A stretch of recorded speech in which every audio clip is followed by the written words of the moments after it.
Olá pessoal, eu sou a professora Thalita, professora de língua portuguesa, e hoje, gente, nós vamos então para a nossa segunda aula de literatura dessa semana. E nessa aula nós vamos trabalhar então o classicismo. Lembrando, gente, a primeira aula nós falamos então sobre todos os detalhes importantes dentro do classicismo. Agora a gente vai resolver exercícios que envolvam então o classicismo. O primeiro deles, gente, é: sobre o classicismo é correto afirmar. Letra A. Movimento que faz referência aos modelos clássicos greco-romanos. B. Presença de poemas com versos livres e brancos. C. Memorial de Aires é um exemplo de romance classicista. Letra D. Possui uma linguagem informal, com uso de regionalismos. E letra E. Movimento que surge no século V na Europa. Gente, a que está correta aqui é a letra A, por quê? Lembram que o essencial que a gente precisa realmente prestar atenção é que o classicismo, ele traz então a retomada da cultura greco-romana. Primeira coisa, gente, versos livres é quando eu não tenho um número de sílabas poéticas determinados e brancos é quando eu não tenho rima. Mas o que acontece, gente? No classicismo eu tenho uma estrutura. Tenho a versão de 10 versos decassílabos, ou seja, com 10 sílabas poéticas, e todos eles rimados, como a gente pôde ver na aula 1 no poema de Camões. Aqui na C, gente, fala de Memorial de Aires. Gente, só pra vocês terem noção, esse é um livro do Machado de Assis. Ou seja, não está mais em Portugal, Machado de Assis é Brasil, realismo. Ou seja, não tem nada a ver com o classicismo. Letra D fala de linguagem informal e regionalismos. Não, gente. Primeira coisa, eu tenho linguagem formal e não tenho a utilização, então, de regionalismos. E, gente, não é no século V, tá? A gente viu que ali a gente já está no século XVI. Segunda pergunta. No Brasil, o período correspondente ao classicismo europeu foi chamado de arcadismo, simbolismo, quinhentismo, parnasianismo ou barroco.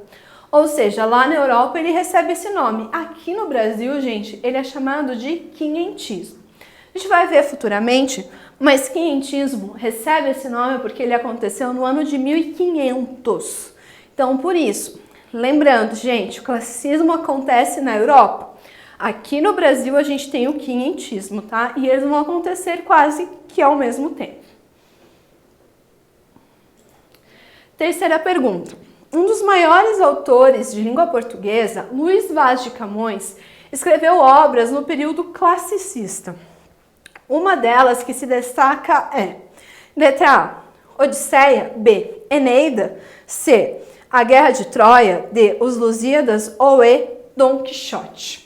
Gente, ali a única obra que é do Camões são os Lusíadas. Por quê? Odisseia, a gente viu que não é dele. Eneida também não. A Guerra de Troia, muito menos. E Dom Quixote é de um autor que surgiu aqui, porém, gente, não é ele, que é o Miguel de Cervantes. A linguagem, a número 4, do classicismo é subjetiva e informal, B, rebuscada e culta, C, subjetiva e clássica, D, objetiva e irracional, ou E, objetiva e formal. Gente, por que ela é objetiva e formal?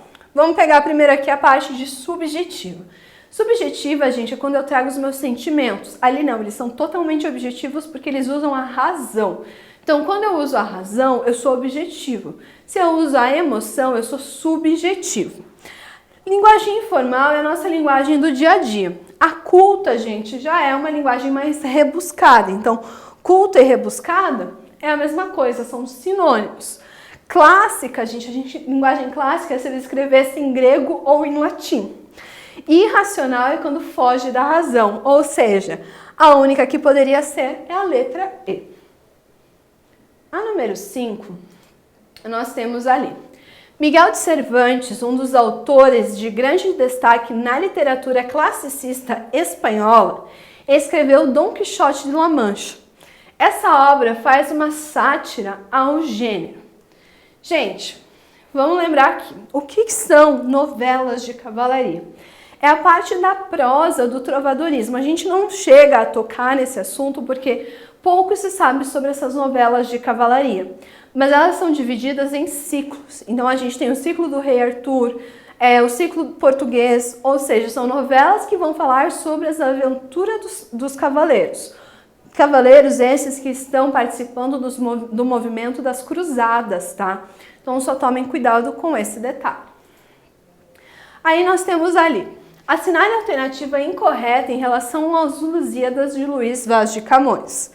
Letra A, foi publicada em 1572. B, contém 10 cantos. C, contém 1102 estrofes com 8ª rima. D, conta a viagem de Vasco da Gama às Índias ou nenhuma das alternativas. Gente, nenhuma das alternativas está correta. Por quê? Foi realmente publicada em 1572, tem 10 cantos, contém 1102 estrofes, ou seja, pensem a extensão disso. Todas essas estrofes, gente, são com 8 versos, tá? E além disso, gente, ela também conta sobre a viagem do Vasco da Gama às Índias. Aí nós temos aqui o tom pessimista apresentado por Camões no epílogo de Os Lusíadas aparece em outro momento do poema. Isso acontece no episódio. Letra A, do Gigante Adamastor. B, do Velho do Restelo. C, Inês de Castro.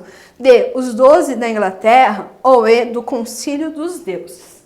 Gente, o Velho do Restelo é um senhor que, enquanto eles estão embarcando, então, para essas navegações, ele está à margem, lá, né, no litoral, na costa portuguesa, e ele começa, gente, a trazer coisas negativas.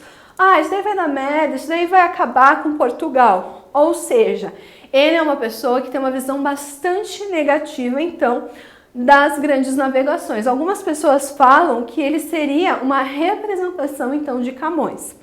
Lembrando, gente, que esse Gigante Adamastor é o que hoje a gente conhece por Cabo das Tormentas, ou seja, o extremo sul da África do Sul, tá? Ali, por que eles chamam de Gigante Adamastor? Porque era a região mais perigosa quando eles tinham que contornar, então, o continente africano para que eles pudessem, então, chegar às Índias. Ali, gente, é uma região onde hoje a gente tem explicações por que o oceano é tão agitado, porque nós temos um encontro ali de 2 oceanos, e isso torna ele bastante agitado. E a Inês de Castro, gente, é o episódio que nós temos da rainha que foi coroada após a sua morte. Por quê, gente? Ela se envolveu com o filho do rei, ou seja, o príncipe, só que o rei não aprovava essa relação. Ele queria que seu filho se casasse com uma outra menina nobre. Por quê? Ela fazia parte, ela era uma plebeia. Então, o que ele faz? Ele prende a Inês de Castro em um convento, o rei. Ele tinha esse poder naquela época. Ele prende ela e daí, gente, ela fica durante muito tempo sem ver, então, o seu amor. E ela acaba morrendo.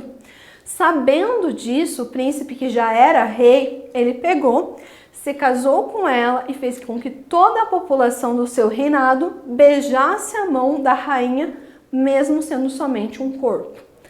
Então, gente, ele fez todo o ritual de coroação dela, mesmo ela estando morta. Ou seja, ela é chamada, então, da rainha que foi coroada após a sua morte. Aí nós temos a seguinte questão. Assinale a alternativa correta sobre Camões.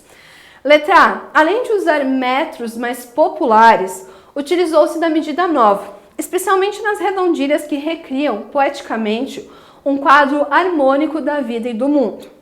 B. O tema do desconcerto do mundo é um dos aspectos característicos de sua poesia, presente, por exemplo, nos sonetos de inspiração petrarquiana. Letra C. Introduziu o estilo cultista em Portugal, em 1580, explorando antíteses e paradoxos nos poemas de temática religiosa. D. Autor mais representativo da poesia medieval portuguesa. Produziu, além de sonetos satíricos, a obra épica Os Lusíadas. Letra E. Influenciado pelo humanismo português, aderiu ao cânone clássico de composição poética, afastando-se, porém, das inovações métricas e dos modelos greco-romanos. Gente, aqui está certa a letra B. Por quê? Aqui na letra A fala que ele usava métodos mais populares, ou seja, a métrica popular. Não, porque ele não utilizava mais as redondilhas, ele usava então os versos decassílabos, que era uma medida nova na época. Na letra C fala que ele introduziu o estilo cultista. Não, ele introduziu o estilo conceptista. Na letra D fala que ele foi o mais representativo na poesia medieval portuguesa. Não, ele foi o mais representativo na poesia classicista portuguesa. Aqui a gente já está na era moderna. E na letra E, ele foi influenciado pelo humanismo português. Não, gente, ele foi influenciado pela cultura grega e pela cultura romana. Aí nós temos, na lírica de Camões, o verso usado para a composição do soneto é a redondilha maior. B. Encontram-se sonetos, odes, sátiras e autos. C. Cantar a pátria é o centro das preocupações.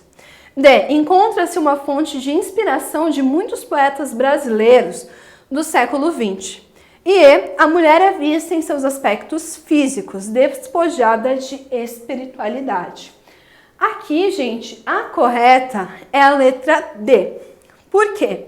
Aqui na letra A fala que ele usa nos sonetos a redondilha maior. Não, ele usa versos decassílabos. E a gente não encontra odes, nem sátiras, nem autos na obra poética do Camões. Também, gente, ele canta a pátria, não é o centro das suas preocupações. Porque ele está falando, ele está narrando uma história, tá? Ele não está enaltecendo isso. E ele coloca que a mulher é vista em seus aspectos físicos. Não, gente, muito pelo contrário, não vê o aspecto físico, e sim o aspecto espiritual. E a última, estão entre os principais representantes do classicismo português. Letra A, Mário de Sá Carneiro e Fernando Pessoa. B, Florbela Espanca e Almeida Garré. C, Antério de Quental e Almada Negreiros. D, Francisco de Sá de Miranda e Luís Vaz de Camões. Ou E, Eça de Queiroz e Miguel Torga. Gente, nós falamos muito de Camões, mas a galera esquece do Francisco de Sá de Miranda. Ele foi o precursor do movimento classicista lá em Portugal. Gente, lembrando então, classicismo recebe esse nome porque ele busca o clássico, ou seja, ele retoma então a cultura greco-romana. E essa é a base então da sua escrita. O principal autor que nós temos aqui então é o Camões, que vai escrever então a epopeia chamada Os Lusíadas, que vai narrar então a viagem de Vasco da Gama em direção às Índias. Bom, gente, espero ter ajudado vocês em mais uma aula de literatura. Até a próxima!